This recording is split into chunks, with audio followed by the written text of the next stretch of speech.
Hello and welcome to English for Everyone, where we practice real-life American English. Today we're going to learn some common phrasal verbs and expressions in English. So let's get started. Our first one is this: cut it. Or in the negative, it's not going to cut it. I can say, that's not going to cut it. It means that's not good enough. It doesn't meet the standards. Usually talking about someone's performance. That's not going to cut it. That's not good enough. Let's hear some examples. The NB1 hangar has lost power and the backup generator is just not going to cut it. Top 10's not going to cut it, Smokey. Look, now it's not going to cut it. On the other hand, if you want me to write a note so you can slip it under his door with his breakfast tray on the off chance he notices it before his morning rub down, I'm afraid that's not going to cut it. The pills are not going to cut it anymore. Example: the chef was very angry because the other chef didn't prepare the meal correctly. He did it wrong. He didn't cook it right. So the head chef, the boss, was angry, and he told him that's not going to cut it. You need to do better. This is not good enough. Pronunciation: that's not going to cut it. Cut it. We hear the T in cut change to a fast D because it's between vowels. Cut it. That's not going to cut it. Going to, make the reduction, gonna. That's not gonna. That's not going to cut it.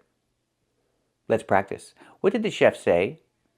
Did the chef say that's not going to cut it?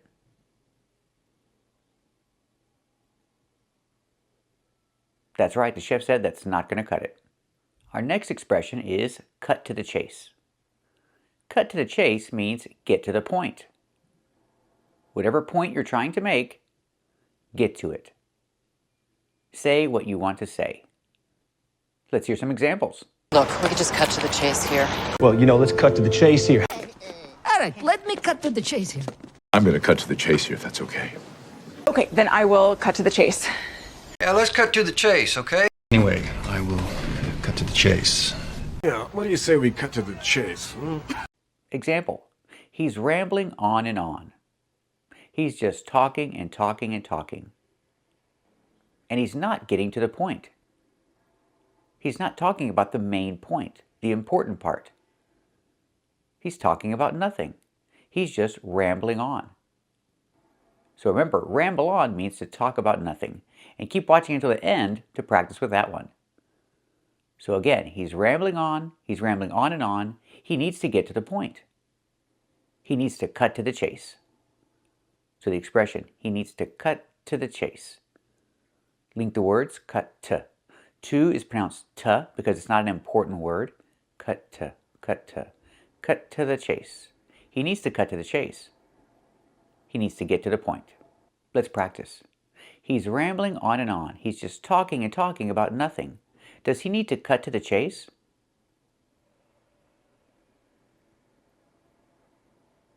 That's right, he needs to cut to the chase. Our next one is a phrasal verb, and it is cut out. If you cut out something, it means you stop doing it completely. Let's hear some examples. I just think that right now, you can just cut out the fat, because the fat is... The only way that I could think of to find out was to just cut out all the noise and stop performing all the time and just listen to what was inside me. The first thing you've got to do is cut out all health foods for a while.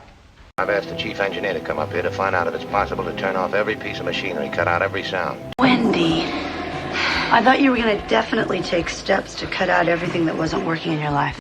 Example: he has high cholesterol. His doctor told him he needs to cut out eating red meat. He needs to completely cut out eating red meat. Pronunciation: cut out, cut out. The T in cut changes to a fast D because it's between vowels. Cut out. He needs to completely cut out eating red meat. After cut out, we can use a gerund. Eat changes to eating. He needs to completely cut out eating red meat. Let's practice.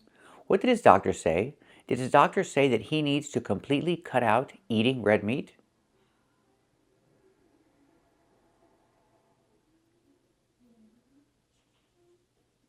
That's right, his doctor said he needs to completely cut out eating red meat. Let's hear another one. We're learning the expression, you have your work cut out for you. We can use any possession. I have my work cut out for me. You have your work cut out for you. It means you have a lot of work to do. You have a big job that you need to do. Remember to use possession. I have my work cut out for me. You have your work cut out for you. They have their work cut out for them. If it's a girl, she has her work cut out for her today. You can use the verb have and has. I have, you have, and she has. Or you can use got. I've got my work cut out for me today. She has got. She's got her work cut out for her today. It means she has a lot of work to do, or she has a big job to do. Something difficult. Example, she has to finish the project by tomorrow. It's a big project, it's a lot of work, and it's difficult, so I can say she has her work cut out for her today. Possession, she has her work cut out for her. Not for her, but for her. These words are not stressed, so they're pronounced differently. She has her work cut out for her today. Let's practice. Does she have her work cut out for her today? That's right. She has her work cut out for her today. If you want to use emphasis, you can say really. She really has her work cut out for her today. She has difficult work to do. A big job. They have a lot of work to do, and they know it. So I can say they know they have their work cut out for them today. They know they have their work cut out for them today. Let's practice. Do they know they have their work cut out for them today? That's right. They know they have their work cut out for them today. So remember the expression, you have your work cut out for you means you have a big job. I have my work cut out for me. I have a big job to do in the future. Remember, you can say he has his work cut out for him or he's got. He's really got his work cut out for him today. He has to do something difficult. Today we're learning this expression, cutting it close. I can say you're cutting it close. Pronunciation. You can say cutting, with a double T making a D sound, a fast D, cutting it close. The T in it is a stop T because it's before a consonant. It close. Cutting it close. Sometimes people say cutting it close, and sometimes people say cutting it close. Cutting it close. Both pronunciations are good. And what does it mean? It means you're not giving yourself a lot of time to do something. Maybe not enough time. You're putting yourself in a situation where you're running late. You're creating a situation where you might be late or almost late. Let's hear some examples. It's cutting it close. Oh, well, we're cutting it close, but I think we'll make it. Hello, Karen. Cutting it close, aren't you? Hey, but they never should have killed off Freddy. Heather, look, we gotta go. Let's go, come on. Cutting it kind of close, aren't you? I mean, what are you trying to do, give me fire? Cutting it close again, sir. Whoa, cutting it close this year, huh? Example, he's going to work, but he only gave himself 20 minutes to drive to work. It usually takes exactly 20 minutes. So if there's a problem, if there's traffic, he's going to be late. He's cutting it close. He didn't give himself a lot of time. Maybe not enough time. I can say he's cutting it close. Let's practice.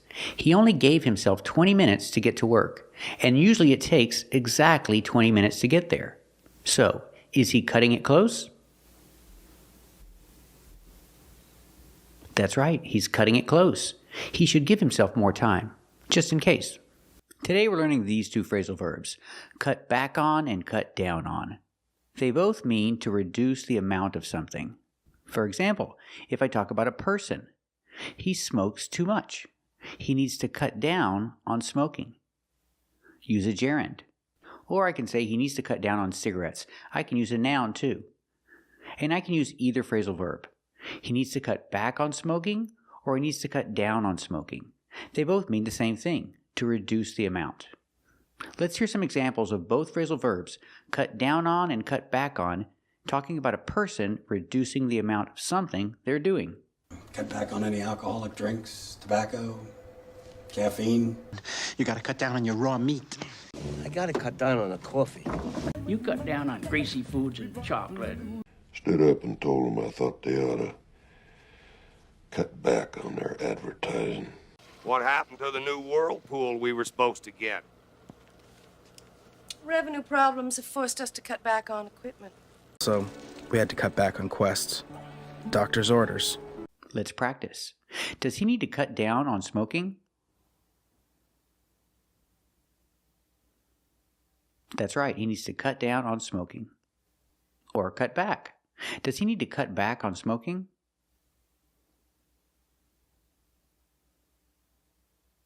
That's right, he needs to cut back on smoking. He needs to do it less. So how are they different? Well, cut down on can refer to an object, not only a person. Cut back on only refers to a person reducing the amount of something they're doing. To do it less. A person doing something less. That's cut back on. But cut down on can be a person or a thing. Let's hear an example. And the new cartridges cut down on jamming. He said the new cartridges cut down on jamming. He's talking about cartridges, not a person. The cartridges in the guns make jamming happen less frequently. Jamming is when the gun gets stuck. So the new cartridges prevent the guns from getting stuck. The new cartridges prevent the guns from jamming. So I can use cut down on. The new cartridges cut down on jamming. And the new cartridges cut down on jamming. They make it happen less. They reduce the amount. They reduce the frequency of it happening. Let's practice. Do the new cartridges cut down on jamming?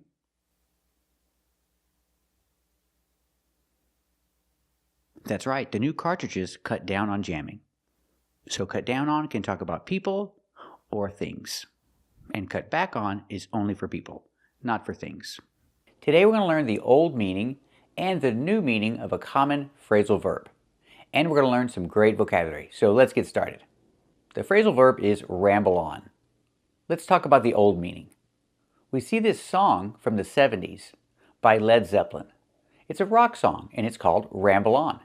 It's one of my favorite songs. And it talks about a man who moves from town to town. He doesn't stay in one city for too long. He rambles on. That's the old meaning. Or this song, Ramblin' Man. It's about the same kind of guy. He moves from place to place. This is also a great song by Bob Seger. Check him out. Now let's talk about the new meaning of ramble on. If someone says you're rambling on, it means you're talking too much. You're just talking and talking, blah, blah, blah, blah, blah. You're rambling on. It's not a good thing. Example, I can say he rambles on. He rambles on about nothing. And I can say he rambles on and on.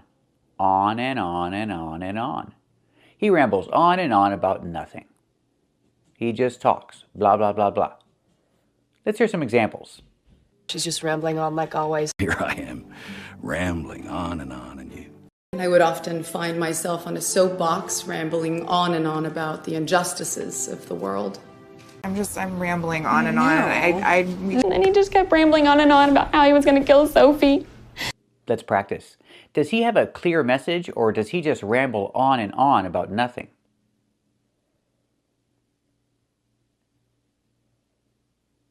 That's right, he doesn't have a clear message. He just rambles on and on about nothing. So to ramble on is not a good thing. If somebody is rambling on, you can say, don't ramble on. What's the opposite? The opposite is be concise. So I can say, don't ramble on, be concise. Concise is an adjective, so we need the verb be. Be concise. It means to be clear and short with your message. Be concise. Don't ramble on. Example, he shouldn't ramble on. It's not a good thing. Example, he shouldn't ramble on. It's not a good thing. He should be concise. He should be more concise. Let's practice. Should he ramble on? That's right, he shouldn't ramble on. Should he be concise? That's right, he should be more concise. Now let's talk about the difference between concise and succinct. They both mean the same thing, but concise is more common. You'll hear it more. The word succinct means the same thing, but it's not as common. Example, I can say, be succinct in your message. The message was very succinct. It was short and to the point, very clear. The message was very succinct. Pronunciation. We look at the word succinct. We see two C's. The first C makes the k sound, like in cake, k, k. And the second C makes the s sound, like in star. The K is a stop K. We don't release it. We don't say k. We say suck, make the K position and stop the air. Succinct, succinct. And we see this with other words like success, succeed, and accept. Remember, with these words, you see the double C, we pronounce the first C as a K and the second C as S. Again, success, succeed, accept. Now back to succinct. This word actually has two pronunciations. Some people say succinct, and they pronounce that K with the stop K, and some people don't pronounce the K, they just say succinct. But I prefer to pronounce it succinct with that stop K, because it goes along with the other words that have the similar spelling. So example, the message was very succinct, short and to the point. Let's practice. Was the message very succinct? That's right, the message was very succinct. Now let's talk about that INC for the second syllable. Succinct. If you look in a dictionary, it'll say the I is pronounced I like this is, but it's not. When you see INC, we pronounce it just like when you see INK. It makes the E sound like green beans. Listen to the word, succinct. It's not succinct, it's succinct. It's the E sound. So remember, when you see INC or INK, make that long E sound like green beans. Examples, succinct or ink. There's ink in the pen. Not ink, but ink. Keep watching for a full explanation and more examples. Keep watching to practice more. Dictionaries are an excellent source of information, but sometimes they don't give you the full picture. So if you want to sound more natural when speaking, let's learn what Americans really say. Our first example is the pronunciation of words with the spelling ing and ink, like thing and think. The dictionary shows the word thin with the same pronunciation as thing and think, but they are different. Thin, thin, is a short I sound, thin, like this is thin. But with ing and ink, we use the long E sound, like green beans. Thing and think use the long E sound, not the short I. They're different. So when you see words like wing, sing, and bring, you see the combination of ing, you know it's a long E sound like green beans. Listen to the sound. Wing, sing, bring. That's a long E, not a short I. Now let's look at the combination of ink, like think. We use the long E sound, think. Other words, sink and link. You see ink, you make the long E sound, like green beans. Listen to the sound. Think, sink, link. It's the long E, not the short I. It's not think, it's think. E, think. And here's another difficult word. This is a name of a president. It's also the name of many cities and places. The dictionary shows it as a short I, the sound I, like thin. But it's the long E. It's Lee, Link, Lincoln, Lincoln. The second L is silent, so it's Lincoln, Lincoln. Remember, the first syllable is a long E like green beans. Lee, Lincoln. So remember, when you see ing, ink, and sometimes inc, it makes the long E sound, like thing, think, and Lincoln. Hi there. Welcome to English for Everyone. My name's Lisa. Today we're going to talk about how to pronounce the letter A before ng and nk. Let's get started. Usually, when we have the letter A between two consonants, we pronounce the letter A as a, like in hat and cat. But if the letter A is before ng or nk, we pronounce it as the long A, like in plane. For example, thanks. We use the long A. Thanks. Thank you. Sank. In the present sink, in the past sank. The Titanic sank. Let's practice. Did the Titanic sink? That's right. The Titanic sank. Good job. Ankle. Ankle. Use the long A. Ankle. Her ankle hurts. Let's practice. Does her ankle hurt? That's right. Her ankle hurts. Bank. Use the long A. Bank. I need to go to the bank today. Do you need to go to the bank today? Good job. It's a fish tank. I don't have a fish tank.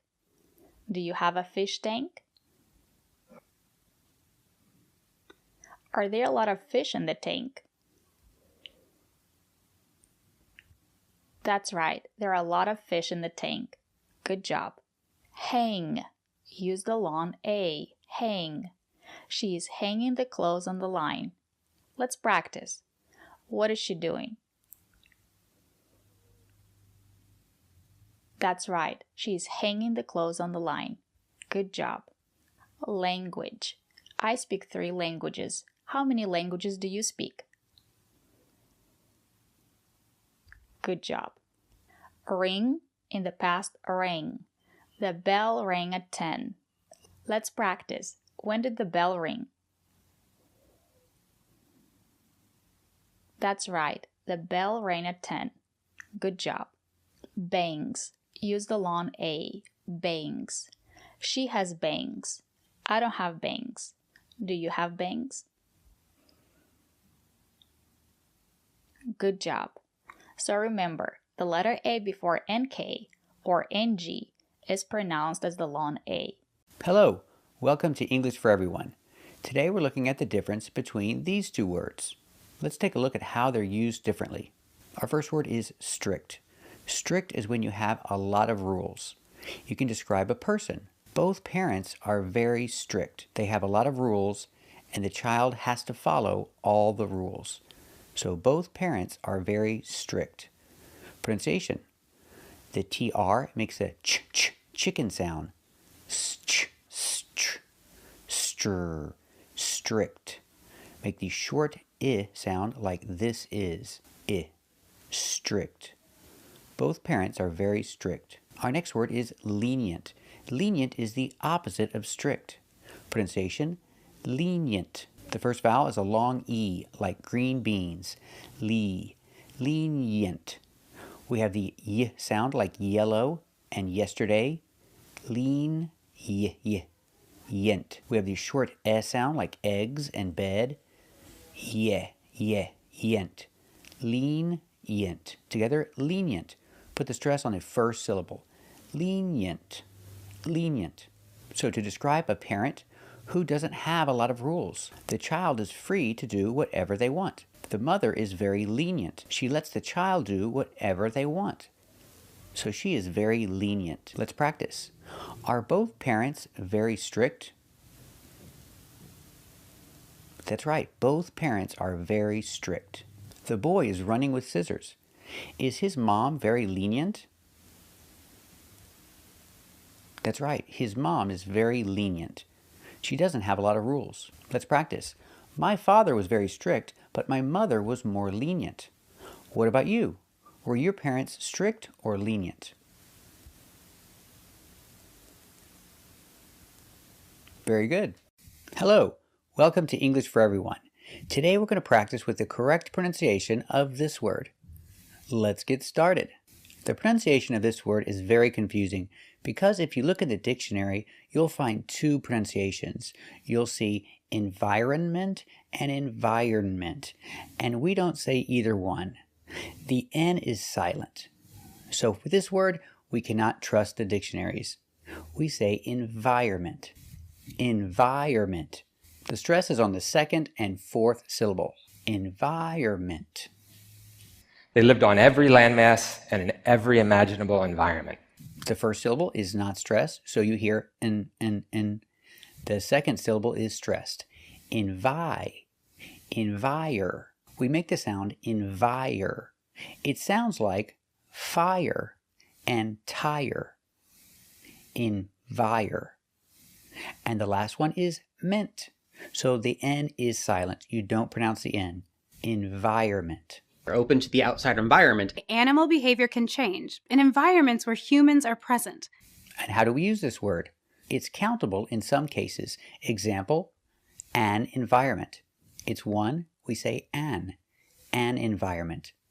I want to work in an environment, use the preposition in. I want to work in an environment without stress. Or I can say, I want to work in a stress-free environment. Remember, it's countable, so we say a. I want to work in a stress-free environment. I want to work in an environment without stress. Or I can talk about work environment. I don't want to work in a hostile work environment. Again, it's one, so we say a hostile work environment. I don't want to work in a hostile work environment. He works in a hostile work environment. Let's practice. Does he work in a hostile work environment? That's right, he works in a hostile work environment. I want to work in a stress-free environment. What about you? Do you want to work in a stress-free environment?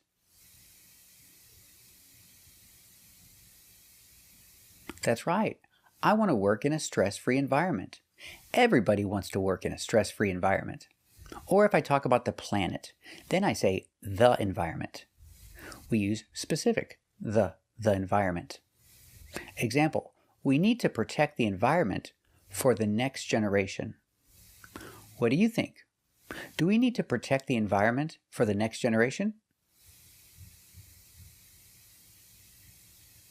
That's right, we need to protect the environment for the next generation. So remember, pronunciation, environment. The N is silent. And we can use it with a or an environment, or we can use the environment when talking about the planet. Thanks for watching, and if you like this video, subscribe to our channel. Or if you want to become a member, click the join button. And we'll see you next time.